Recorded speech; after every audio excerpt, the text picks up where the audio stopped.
Here, this is about c4, c6, g3, d5, knight f3, and now black playing the bishop out to either f5 or g4.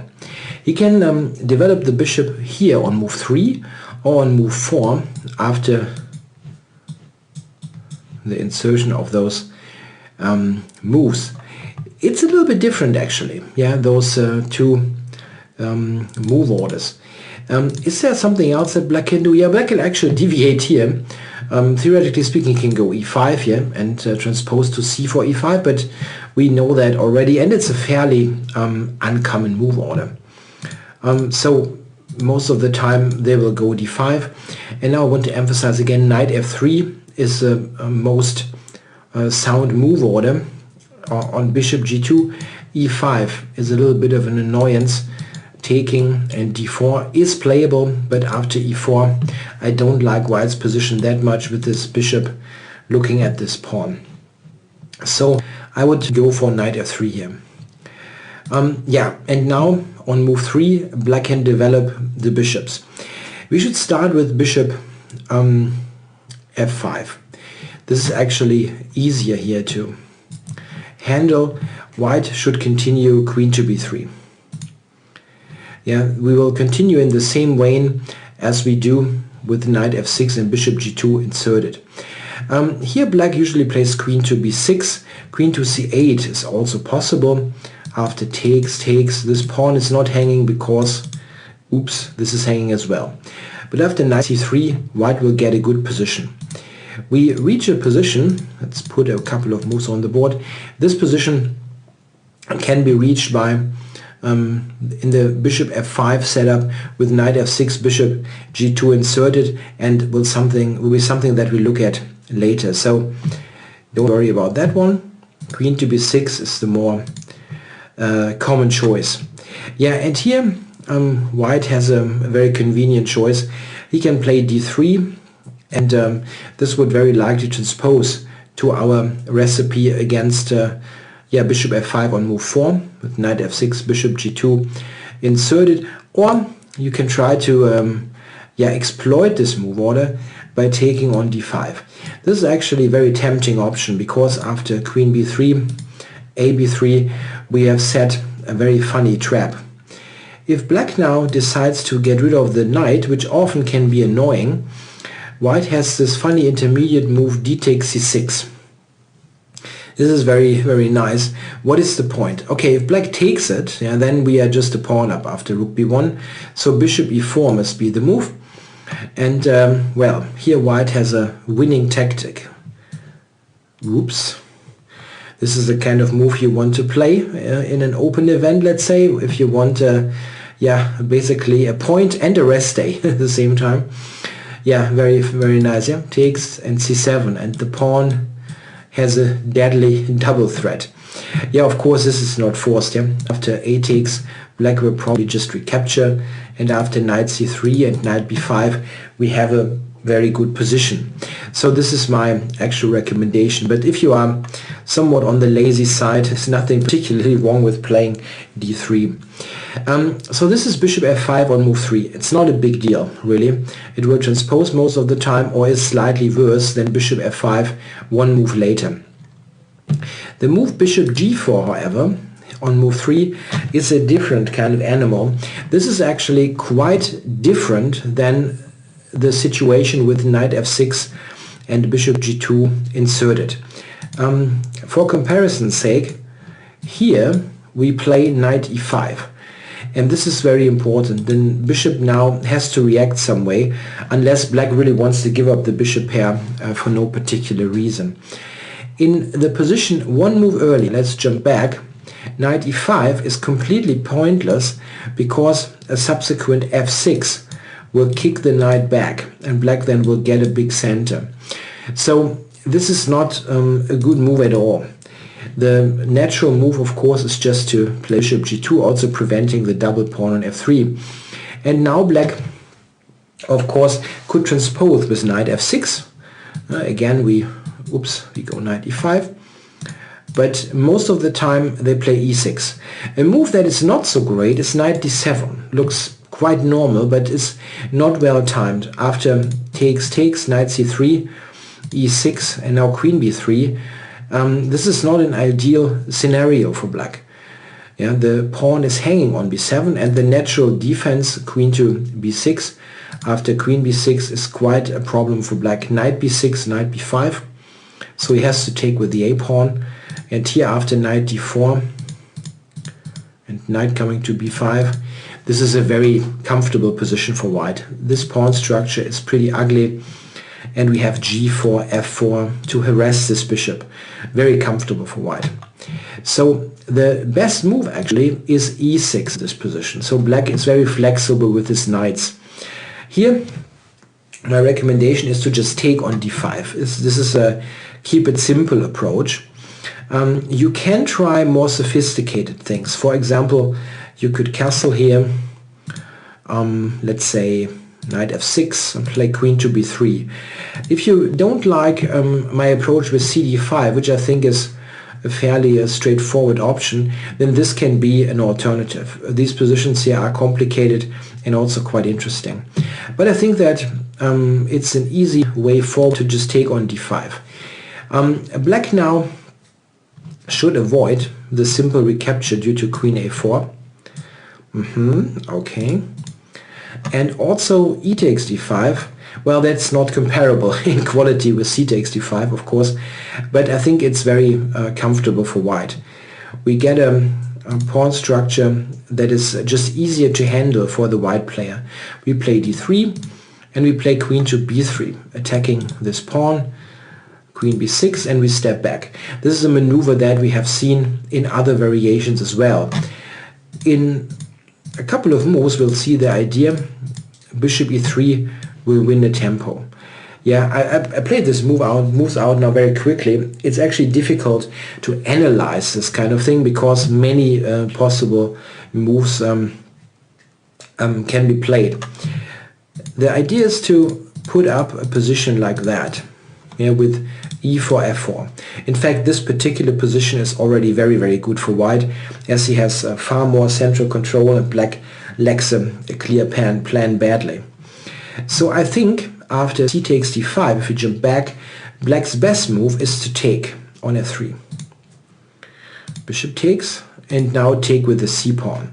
So we have this open c file thing again that we had earlier, but here the trade has helped black. He also has not yet committed his knight, which means the knight will come to c6.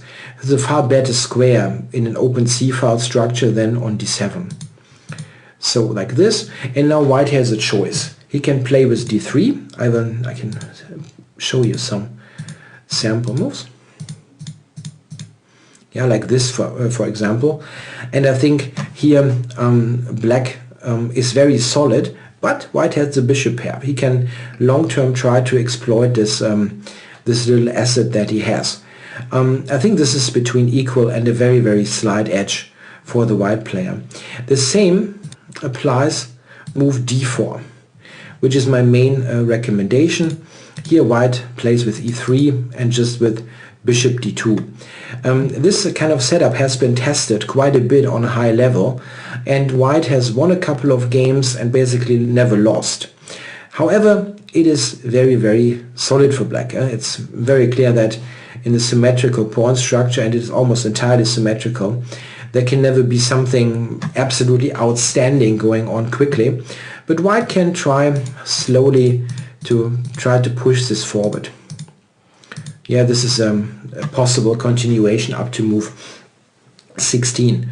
Yeah, white has to be patient here in these kind of structures and yeah, find long-term plans to expand and make the bishop pair count. Again, black is not in terrible shape here, but I think we can also be reasonably satisfied with the outcome of the opening. This is the situation after bishop g4 on move 3. Now let's go back and see what happens if black first plays knight f6 and only after bishop g2 decides to develop the bishop. Let's start with bishop 5 again. Against this, the traditional continuation for ages has been to take on d5 and play queen b3. It was always believed that white is better here, with some justification at the time, as after queen b6 both the capture or knight c3 was good for an advantage. This is very comfortable. I've played this countless times. The thing is that after queen b3 the move queen b6 or queen c8 is not particularly good. The problem is knight 6. This is a new approach that will only been developed in the last couple of years. White now can snatch that pawn. And after bishop d7 he will go, black will go with e5 next, and black will have a pretty good compensation for the pawn. When I'm white, I want some central control and some play on my own. I don't want to snatch pawns. So this is not something that I would recommend. It is not entirely clear theoretically, but it's just not a very practical solution. So what am I going to recommend then instead? Let's jump back to this position. Just play queen b3 immediately. Obviously without the c-pawn traded there is no knight c6. Okay, what is black going to do? He will cover the b-pawn somehow. Queen b6 is by far the most popular move. If he goes queen c8, which is sometimes chosen, we're going to take and play knight c3. This is a position type that I mentioned earlier that could have happened also after bishop f5 on move 3. The thing to remember here, and we can put up a couple of moves that are really very natural. The thing to remember here is that white is better due to a tactical device in a way, the move e4. When I was having this position for the first time, almost 20 years ago, I actually played knight e5, not knowing the theory, and white is also better here. But the more powerful move is the move e4 here. Black takes and snatches the pawn. Not taking just gives white additional rook d1, additional tempi. Here again rook d1, queen c8, we take and play knight e5. And the thing is that we see how well white developed actually is. Black has a hard time to mobilize here. Best seems to be rook d8, but after normal moves like this, black's position is pretty awful. I think this is an ending that black absolutely should avoid, and we can be very happy with this. If we win this, we have 2 against 1 pawn on the queen side. This is potentially an almost winning ending with good play. Queen c8 is not a big deal. Queen to b6 is the more common move. Here I think best is just to play d3 and keep the tension. Now black normally plays e6. That looks very normal. What else? They can take on c4, but here we just recapture with the queen and get a pawn structure that we know well. C against d pawn traded, and we're happy with our extra center pawn. Usually black takes, as I said, and this is leading to this position right here. White is a little bit better here. We should also look at a different move order. d4, e6 instead of taking. Here bishop e3 is going to be played, and after queen b3, a b3, we reach the same ending. A nice deviation that I wanted to show in this situation is that black can also take on c4. And here we shouldn't play some meek move, just sacrifice the b-pawn. Here white had a fantastic position in the game Demuth with white against Reshev, Jugmajor 2016. It's a very nice open tournament, by the way. Jugmajor, this is near El Arenal on Mallorca. It's a very nice tournament if you want to have some vacation time and play a good chess event. White has a fantastic game here. 1 pawn given, but what kind of position is that? b7 hangs, white has fantastic development. We should look a little bit at this ending again. Queen to b6, d3, e6 as mentioned, bishop e3, oops, takes. This ending, a6 now, and white is a bit more comfortable here. We should look at an example there, at least one. White should go knight c3 here, h6 to give some space for the bishop, and now trading is a good idea. And going to d4. Bishop h7, knight c2, knight bd7, and b4. This is a setup to remember. The knight on c2 is covering the b4 pawn, and white now got to c5 with his knight. This is a game Wang Yue with white against Lu Shanglei from 2015. White has a very comfortable position here.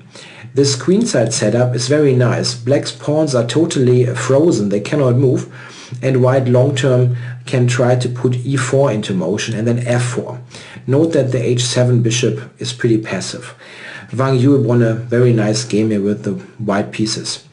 Yeah, bishop f5 here usually leads to this kind of position. White is a bit better, yeah, in most cases, and it's pretty comfortable. We have good control over the position. The move bishop g4 here, if we jump back, bishop g4 here is a lot more complicated in comparison, and this is mostly due to the fact that black has ways to misstep quite badly. We go knight e5 and ask this bishop about his fate. Well, theoretically speaking, black could just allow white to take it, but then we just have the bishop pair for nothing. So the bishop will move. And the best move is actually a move that does not look too natural, the move bishop to e6. The other moves to f5, oops, that was a misclick, I'm sorry. The other moves to f5 or h5 are actually pretty questionable. Let's have a look at those. I'm sorry, I'll start with bishop f5, as bishop h5 is almost a full transposition later. So bishop f5, we take on d5, c takes, knight c3. There is quite some pressure now on d5, and e6 is definitely a very normal move. However, black can still play differently. He can try knight c6, for example, after which we will capture and play d3, planning a later e4. We are just a bit better there. The c-pawn is not particularly good. So after knight c3, black usually goes e6, or he goes knight bd7. This can actually also transpose into one another. We should maybe start with knight bd7. Knight is attacked, and we're not going to retreat or cover it. We're going to play queen to a4. This is stronger. d5 now is hanging, and after e6, which is very natural, white has to move g4. And this is the remarkable thing. We are immediately going to attack this bishop and prove that it is somewhat exposed on f5, or on h5 for that matter. We can get the same position there. Yeah, so the bishop is attacked and has to do something. What is he going to do? Bishop g6 looks like the only move, but there's also bishop c2. This can come as a bit of a surprise for sure if you don't know it, but it's not a big deal. White is better if you know the answer, which is knight f7. Pretty nice, just a counter sack. Here white is better in all variations. Yeah, black can take the knight, but after queen takes, knight takes, white even has a winning tactic. I mean, even normal moves are very good, but knight d5 is very strong. Black cannot take this, and after bishop c5 can only try to muddy the waters. We just go knight e3 and have the clearly better position. This is complicated though. Instead, black might go queen h4, but after queen c7, white is a lot better. It would be a bit tricky now to show all the lines. I know f2 is hanging, but trust me, it works for white. So after knight f7, taking with the king leads to huge trouble for black's king. So better is to actually take the queen. Knight d8, king d8, rook d8, knight takes bishop, takes on g4, and now bishop to h3. eyeing this pawn. And with f3 later, we're just going to win this. White is yeah, in fantastic shape here. This whole line where white gets in g4, h4 and so on is hugely problematic, and black is normally not able to defend this. Bishop g6 is maybe a little bit tougher, but we insist h4. Yeah, we want to get the bishop. Yeah, black here again can go for bishop c2, but we will play knight f7 again. The lines here are basically identical to what we've seen earlier. White has the move h4 for free here. If black after h4 attack our knight, we will just go d4. And again we threaten h5, winning a full piece. And here black is almost yeah, unable to save it. He can move the h pawn, but we can just take on g6 and destroy black's structure. This is also what black sometimes does here, playing h6. But after taking and g5, white's position is fantastic. Yeah, black has a extremely weak structure, and white has the bishop pair with a light squared bishop that can attack those weak complex there. Yeah, it's great for white. After h4, black sometimes tries to move a6. This is relatively toughest, trying to play b5. Okay, we have a simple solution though. We just take on d7 and get into an ending where this bishop is immensely sidelined. It has to go to c2, right into white's camp. We go g5, winning even more space, and after knight e4 we can transform into this position, which is excellent for white. Yeah, the bishop on c2 is in bad shape, the d4 pawn is weak. White is a lot better here. This whole line is really fantastic for white. If we jump back to bishop g4, knight e5, black can also play bishop to h5.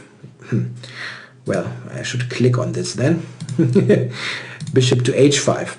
Yeah, we take, and it's not much difference. The only thing is here knight takes d5 is still possible, but it's not something that we fear very much. We just have to play this position. We don't want to trade, of course. On d7, key pieces on, white has more space. We don't want to trade. Here white has a standard advantage with c against d pawn traded. We might even get a full center here quite quickly. So this is a way for black to avoid the biggest disaster. If he takes with the pawn, then queen a4 check, knight d7, knight c3, e6, g4 will lead to the lines that we have already discussed. And yeah, as mentioned, it's absolutely great for white. Yeah, black has a huge task ahead of him to even stay in the game. It's very difficult. The more critical move, actually, if we go all the way back, is the move bishop to e6. After this, white cannot expect to win a quick game, like it could happen after bishop f5 or bishop h5. We will take. Castle is also possible, by the way, but taking is a line that I like. Bishop takes, that's the idea. Knight f3, and now black has a choice between e5 and c5. After e5, knight c3, he sometimes just takes on f3, just for simple chess, and develops with knight bd7. But here, after some normal moves like castles, white is just a bit better. It's a standard thing, c against d pawn. White has the bishop pair on top here. However, it's not like black is going to lose in 10 more moves. Yeah, it's still fairly solid for him, but we are, I think, in very, very okay shape. Most of the time, black is going to play c5. This is opening up the square here for the bishop. White will attack it, and black preserves this important piece. Just castles now. Yeah, black now mostly decides between playing e6 or playing knight bd7 and e5. I actually think that e6 might be a loss of a tempo in some way. I recommend the same setup against both of them, and I believe that e6 is probably being followed up soon with e5. We can see what I'm talking about. Knight bd7 rook e1. This is my proposed setup. Rook c8, e4. White should take this space in the center and then continue with d4. If black allows that, white just would have a pretty nice position. Yeah, the knight on d4 is able to take on c6, and we are also better developed. They usually go e5 and stop white from doing that. And now white has a very nice setup. This kind of setup. a4, the knight over to c4, and yeah, queen b3 is also part of it. We can go ahead a couple of moves. This has been played in the game between Gonda and Pelletier in Zurich 2015, and white had a fantastic position here. Yeah? He has more space. He managed to even get a knight into d6, and black is entirely passive. Yeah? Both black's bishops look pretty awful. So this is a very nice position for white. If black goes e6 here, as I mentioned, after rook e1, knight bd7, e4, black again is facing this d4 idea and probably will go e5. Note that if black goes c4, we should just play b3 and open up the position here for our better development. After taking, we can even insert bishop b2, as the move b takes a2 is far too risky due to d4. Here white is in great shape. So c4 is nothing much to worry about. They often play e5 and then d3, a4. We already know this setup. Knight to d2, knight to c4. And here this is a game between Wang Hao and a black player called Ma. Here Wang Hao played f4, very aggressively pushing forward on the king side. Yeah, white is in pretty nice shape here. f4, b6, and he even pushed g4. Yeah, and got a very dangerous attack on the king side. So the bishop e6 line, if we jump back quickly, leads to comfortable play for white, but is more solid for black than bishop f5 or bishop h5. All in all, those setups here with bishop f5 and bishop g4 are pretty popular. They are, however, a little bit different regarding or depending on if they are played on move 3 or played on move 4. I think that white retains pretty decent chances against all of them. In some cases, yeah, like those lines with bishop f5, where we get to push let's see, 3, e6, queen a4 and g4, where we get to push this. In those lines we can even hope for quick knockout victories, which doesn't